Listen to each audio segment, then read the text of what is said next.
வாழ்க்கையில எப்படியாவது முன்னுக்கு வரணும், முதல்ல ஒரு லட்சம் ரூபாயையாவது சம்பாதிச்சு நம்ம காலடி எடுத்து வைக்கணும்னு வெறியோடு காத்துக்கிட்டு இருக்கிற எல்லாருக்கும் ஒரு ரகசியம் சொல்லவா? நாம எல்லாரும் இன்னைக்கு தேடிக்கிட்டு இருக்கிறது ஒரு பெரிய மேஜிக் ஃபார்முலாவை தான். ஆனா உண்மை என்னன்னா, உலகத்துல இருக்கிற அத்தனை பெரிய கோடீஸ்வரர்களும் அவங்களோட முதல் 1,00,000 ஒரே வழியில சம்பாதிக்கல. அவங்க கிட்ட 1000 வழிகள் இருந்தது. இன்னைக்கு நாம பார்க்க போற அந்த உலக புகழ் பெற்ற புத்தகம் 1000 Ways to Make $1,000 அப்படிங்கிற ஒரு பொக்கிஷம். இதோட ஸ்பெஷாலிட்டி என்ன தெரியுமா? இன்னைக்கு உலகமே வியந்து பார்க்கிற வாரன் பஃபெட் தன்னோட சின்ன வயசுல நூலகத்துல இருந்து எடுத்து படிச்சு அவரோட முழு பிசினஸ் உலகத்தையும் ஆரம்பிக்கிறதுக்கு காரணமா இருந்ததே இந்த ஒரு புத்தகம்தான். என்னது, வாரன் பஃபெட் படிச்ச புத்தகமா அப்படின்னு ஆச்சரியமா இருக்கா? அங்கதான் ஒரு பெரிய ட்விஸ்ட் இருக்கு. இந்த புத்தகத்துல இருக்கிற ஐடியாக்கள் எல்லாம் ஏதோ விண்வெளியில இருக்கிற ராக்கெட் சயின்ஸு கிடையாது. உங்க வீட்டுக்கு பக்கத்துல நீங்க தினமும் பார்க்கிற சின்ன சின்ன விஷயங்கள்ல இருந்து எப்படி பணத்தை உருவாக்கலாம்னு ரொம்ப பிராக்டிகலா சொல்லியிருக்கிறாங்க. ஆனா இங்கதான் நாம எல்லாரும் ஒரு தப்பு பண்றோம். நாம என்ன நினைக்கிறோம்னா, பெரிய முதலீடு வேணும், பெரிய ஆபீஸ் வேணும், அப்பதான் பிசினஸ் பண்ண முடியும்னு நினைக்கிறோம். ஆனா இந்த புத்தகம் சொல்ற முதல் யதார்த்தமான உண்மை என்னன்னா, உங்ககிட்ட இன்னைக்கு என்ன கைவசம் இருக்கோ அதை வச்சு உடனே களத்துல இறங்கணும் அப்படிங்கிறது தான். உதாரணத்துக்கு சொல்லணும்னா, இந்த புத்தகத்திலே ஒரு அருமையான கதை இருக்கு. ஒரு சாதாரண மனுஷன் அவன்கிட்ட இருக்கிற ஒரு சின்ன இடத்தை வச்சுக்கிட்டு அங்க வர்றவங்களுக்கு தேவையான சின்ன சின்ன சேவைகளை செஞ்சு எப்படி பணக்காரனானான் தெரியுமா? அவன்கிட்ட பெரிய திறமையோ இல்ல பெரிய படிப்போ கிடையாது. ஆனா சுத்தி இருக்கிற மக்களுக்கு என்ன தேவை அப்படிங்கிறதை ரொம்ப கூர்மையா கவனிச்சான். நாம எல்லாரும் இன்னைக்கு ஆன்லைன்ல சம்பாதிக்கணும், இல்லாட்டி பெரிய ஷோரூம் வைக்கணும்னு பகல் கனவு கண்டுட்டு இருக்கோம். ஆனா உங்க தெருவுல உங்க ஊர்ல இருக்கிற ஒரு சாதாரண தேவைய நீங்க பூர்த்தி செஞ்சாலே போதும். உங்க கைக்கு முதல் 1,00,000 ரூபாய் ரொம்ப சுலபமா வந்து சேரும். இந்த இடத்துல நீங்க காஸ்மிக் லெவல்ல எதிர்பார்க்காத ஒரு ட்விஸ்ட் என்னன்னா, நிறைய பேர் நினைக்கிறாங்க பணத்தை சம்பாதிக்கிறதுக்கு ரொம்ப கஷ்டப்படணும், நாள் முழுக்க உழைக்கணும்னு. ஆனா இந்த புத்தகம் என்ன சொல்லுதுன்னா, நீங்க உழைக்கிறத விட உங்ககிட்ட இருக்கிற பொருட்கள் எப்படி உங்களுக்காக வேலை செய்யணும்னு யோசிக்கணும். இப்ப உங்ககிட்ட ஒரு சைக்கிளோ இல்ல ஒரு கேமராவோ இல்ல ஒரு சாதாரண 2 வீலரோ இருந்தா அத வச்சு மத்தவங்களுக்கு எப்படி ஒரு மதிப்பை உருவாக்க முடியும்னு பார்க்கணும். அதாவது ஒரு பொருளை சும்மா வச்சிருக்காமல் அதை வாடகைக்கு விடுறதோ இல்லாட்டி அதை வச்சு ஒரு சின்ன டெலிவரி பிசினஸ் ஆரம்பிக்கிறதோ இன்னைக்கு தேதியில ரொம்ப பிராக்டிகலான விஷயம். நம்ம ஊர்ல நிறைய பேர் என்கிட்ட காசு இல்ல, அதனால நான் சும்மா இருக்கேன்னு சொல்றாங்க. ஆனா வாரன் பஃபெட் இந்த புத்தகத்தை படிச்சிட்டு என்ன பண்ணார் தெரியுமா? அவரு ஒரு பழைய பின்பால் மெஷினை வாங்கி அத ஒரு சலூன் கடையில கொண்டு போய் வச்சாரு. அந்த கடைக்கு வர்றவங்க சும்மா இருக்கிற நேரத்துல காசு போட்டு விளையாடுனாங்க. அதுல வந்த லாபத்தை வச்சு அடுத்தடுத்து நிறைய மெஷின்களை வாங்கினார். பாத்தீங்களா, இதுதான் பிசினஸ். இதுக்கு பெரிய முதலீடு தேவையில்லை. ஒரு சின்ன யோசனையும் அத உடனே செயல்படுத்துற தைரியமும் மட்டும்தான் வேணும். நீங்க இன்னைக்கு காலையில எந்திரிச்ச உடனே உங்க மொபைலை எடுத்து சோஷியல் மீடியால டைம் பாஸ் பண்றதை நிறுத்திட்டு உங்க ஊர்ல இருக்கிற கடைகளுக்கு என்ன பிரச்சனை இருக்கு, அவங்களால எதை பண்ண முடியலன்னு கவனிச்சிங்கனாலே போதும். ஏன்னா இன்னைக்கு இருக்கிற டிஜிட்டல் உலகத்துல ஒரு சின்ன கடைய ஆன்லைன்ல கொண்டு வர்றதுக்கோ இல்ல அவங்களோட பிசினஸ அடுத்த லெவலுக்கு கொண்டு போறதுக்கோ நீங்க ஒரு பாலமா இருக்கலாம். இதுக்கு உங்களுக்கு எந்த முதலீடும் தேவையில்ல. உங்களோட நேரமும் கொஞ்சூண்டு கத்துக்கிற ஆர்வமும் இருந்தா மட்டுமே போதும். ஆனா நம்ம ஆளுங்க எல்லாரும் எடுத்த உடனே லட்சக்கணக்குல சம்பாதிக்கணும்னு நினைச்சு ஏமாந்து போயிடுறாங்க. அதுதான் இங்க இருக்கிற கசப்பான உண்மை.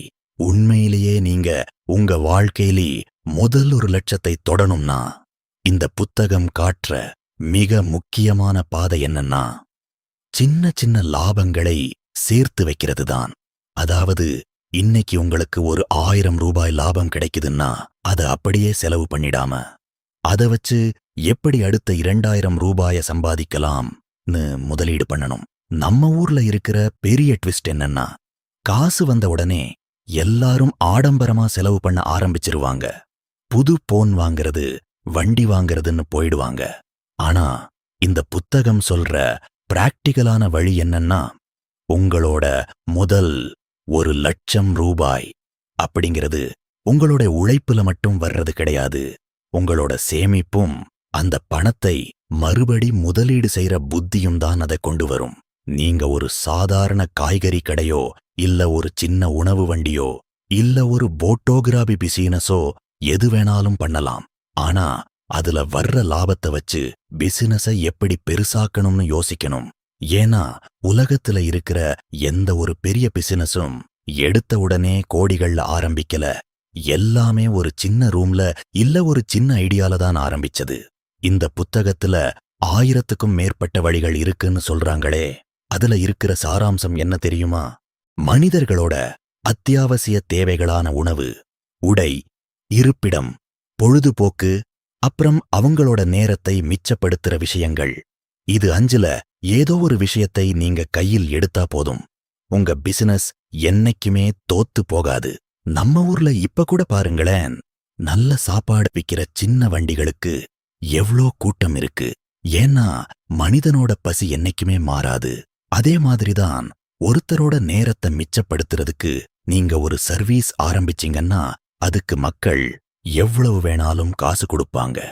ஆனா இங்க ஒரு முக்கியமான ரகசியத்தை நான் உடைக்க போறேன். நிறைய பேரு பிசினஸ் ஆரம்பிச்ச உடனே முதல் மாசமே 1,00,000 வந்துடணும்னு நினைப்பாங்க. ஆனா இந்த புத்தகம் ரொம்ப யதார்த்தமா சொல்லுது, ஆரம்பத்துல உங்களுக்கு வர்ற ஒவ்வொரு ரூபாயும் ஒரு விதை மாதிரி. அந்த விதைய நீங்க ஒழுங்கா தண்ணி ஊத்தி வளர்த்தா மட்டும்தான் அது பெரிய மரமாகும். நீங்க நினைக்கலாம், இதெல்லாம் புத்தகத்துல சொல்றதுக்கு நல்லா இருக்கும், நிஜ வாழ்க்கையில நடக்குமான்னு. கண்டிப்பா நடக்கும். ஏன்னா இத செஞ்சு காமிச்சவங்க தான் இன்னைக்கு உலகத்தோட டாப்ல இருக்கிறாங்க. உங்ககிட்ட ஒரு போன் இருக்கா? அத வச்சு இன்னைக்கு எத்தனையோ பிசினஸ்களுக்கு நீங்க மார்க்கெட்டிங் பண்ணி கொடுக்கலாம், கமிஷன் பேசிஸ்ல வேலை செய்யலாம். உங்க ஊர்ல இருக்கிற ஒரு ரியல் எஸ்டேட் பிசினஸோ இல்ல ஒரு டூவீலர் கடையோ அவங்க கிட்ட போய் உங்க வண்டிகளை நான் ஆன்லைன்ல வித்து தர்றேன், எனக்கு இவ்வளவு கமிஷன் கொடுங்கன்னு கேட்டா அவங்க ஏன் வேண்டாம்னு சொல்ல போறாங்க? இதுக்கு உங்களுக்கு ஏதாவது முதலீடு வேணுமா? தேவையே இல்லை. உங்ககிட்ட இருக்கிற ஸ்மார்ட் போனும் உங்களோட பேச்சு திறமையும் மட்டும்தான் முதலீடு. ஆனா நாம என்ன பண்றோம்னா, யாராவது வந்து நமக்கு வேலை தருவாங்களா, மாசம் 10,000 தருவாங்களான்னு காத்துக்கிட்டு இருக்கோம். அப்படி காத்துக்கிட்டு இருக்கிற வரைக்கும் நம்மளால முதல் 1,00,000 சம்பாதிக்கவே முடியாது. ஏன்னா நீங்க மத்தவங்களுக்காக வேலை செய்யும்போது அவங்களோட கனவுதான் நிஜமாகும். உங்களோட கனவு அப்படியேதான் இருக்கும். இந்த புத்தகம் நமக்கு கொடுக்கிற ஆகச்சிறந்த பாடம் என்னன்னா, நீங்க ஒரு முதலாளியா யோசிக்க ஆரம்பிக்கணும்.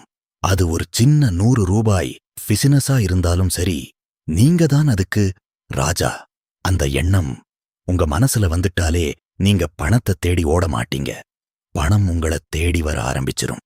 வாழ்க்கையில ஜெயிக்கிறதுக்கு எத்தனையோ வழிகள் இருந்தாலும் இந்த புத்தகத்துல இருக்கிற ஒவ்வொரு பக்கமும் நமக்கு சொல்றது ஒன்னே ஒண்ணுதான், தயவு செஞ்சு உங்களோட நேரத்தை வீணாக்காதீங்க. ஏன்னா காலம்தான் உலகத்திலேயே மிகப்பெரிய முதலீடு. அந்த காலத்தை யாரு சரியா பயன்படுத்துறாங்களோ அவங்கதான் சீக்கிரமா அந்த 1,00,000 ரூபாயை தொடுறாங்க. நீங்க இன்னைக்கு ஒரு சின்ன ஆரம்பத்தை எடுத்தா கூட அது அடுத்த சில மாசங்கள்ல ஒரு பெரிய நெட்வொர்க்கா மாறும். ஏன்னா பிசினஸ் அப்படிங்கிறது ஒரு தொடர் சங்கிலி மாதிரி. ஒரு கஸ்டமர் திருப்தி அடைஞ்சா அவங்க மூலமா இன்னும் 10 கஸ்டமர் வருவாங்க. இப்படித்தான் பிசினஸ் வளருது. அதனால எதை பத்தியும் கவலைப்படாம உங்ககிட்ட இருக்கிற திறமை என்ன, உங்க சுத்தி இருக்கிற மக்களுக்கு என்ன தேவை, இந்த 2ஐயும் எப்படி ஒன்னா சேர்க்கலாம்னு யோசிங்க. அப்படி யோசிச்சு இன்னைக்கே ஒரு சின்ன அடியை எடுத்து வச்சீங்கன்னா கண்டிப்பா உங்க கையில முதல் 1,00,000 ரூபாய் அப்படிங்கிறது ரொம்ப சீக்கிரமாவே வந்து சேரும். அதுக்கு அப்புறம் உங்களை யாராலையும் தடுக்க முடியாது. நீங்க நினைச்ச இலக்கை ரொம்ப சுலபமா அடைஞ்சிருவீங்க.